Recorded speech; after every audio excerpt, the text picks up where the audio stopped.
Joey.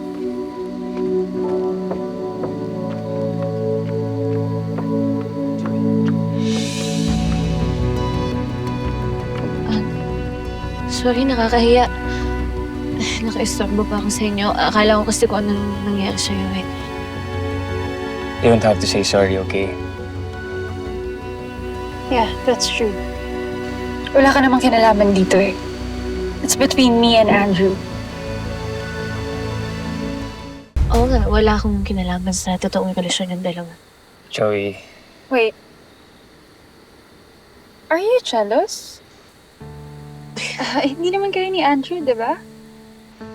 O baka naman nagkakaroon ka na ng feelings kay Andrew? Ako nagsiselos? Hindi, no? Hindi ba nga napapanggap lang kami? Tropa lang kaya kami ni Andrew. Well, that's good.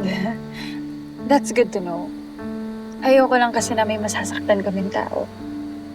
Mas lalo na ngayon mukhang magkakaroon na ng chance maayos yung relationship namin ni Andrew.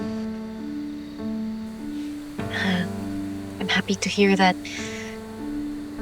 Basta huwag kayo mag-alala sa akin. Masaya ako na magkakabalikan kayo.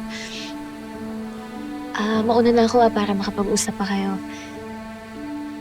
Good luck sa inyong dalawa.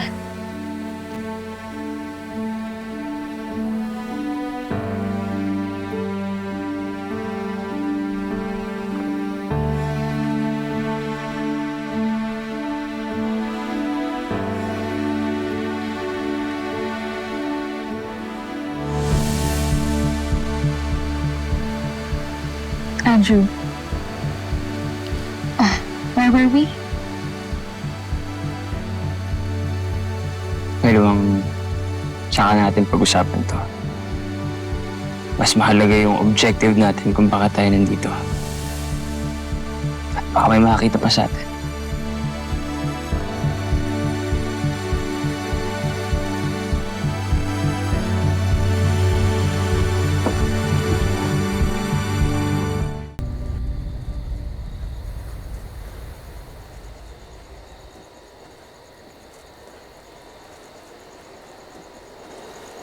Anong ginagawa mo rito?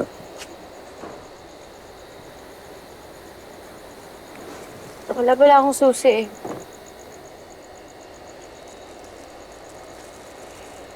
Susi.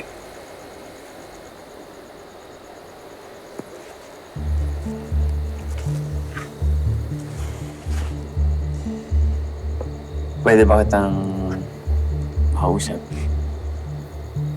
Meron lang sana akong gustong i-explain.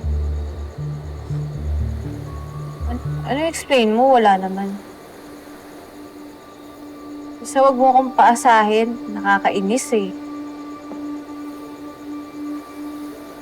Paasahin? Yung susi kasi, akala ko bibigay mo na sa akin eh. Ayaw mo naman ibigay, pinapaasa mo lang ako. Gusto ko na kaya pumasok. Papagod na ako eh. Oh, listen to me. Hindi ko naman kasi alam na gagawin ni Zoe yun. I'm sorry. Huwag ka nang sorry. Hindi mo naman kailangan mag-sorry. Kung magkakabalikan kayo, di go. Diba? Kung doon ka masaya. Pero wala naman kasi sa plano ko yun. Pero pwede pa rin mangyari yun. Diba? Bakit parang masama yung loob mo? Siguro kasi na-expect ko lang na magiging honest ka na eh. Naaaminin mo na may feelings ka pa rin para sa kanya. Eh kanina, nagde-deny-deny ka pa eh. Sabi mo, wala na tapos.